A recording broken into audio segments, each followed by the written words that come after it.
கேக்குதா? சிங்கம் கர்ஜிக்கிற மாதிரி சிஎஸ்கே சிஎஸ்கேன்னு கேக்குதா?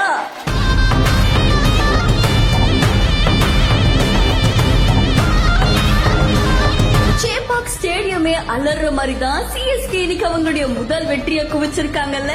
டாஸ் வின் பண்ணி பவுலிங்க சூஸ் பண்ண சிஎஸ்கே எம்ஐ உள்ள வந்த உடனே அதிரடியா அவங்களுடைய ஸ்பின்னிங் திறமையை காமிச்சிருக்காங்க.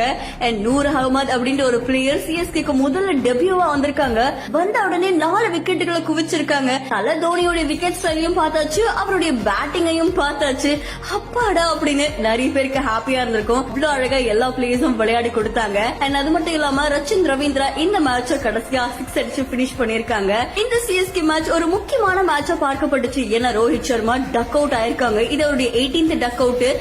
அதிகமான டக் அவுட் ஆன பிளேயர்கள் அவரும் ஒருத்தர் அப்படின்ற மாதிரி அந்த பட்டியல இடம் பிடிச்சிருக்காரு. இன்னும் அடுத்தடுத்து நடக்க போற மேட்ச்ல எப்படி இருக்க போகுது அப்படின்ற மாதிரி நிறைய எதிர்பார்ப்புகள் இருக்கு.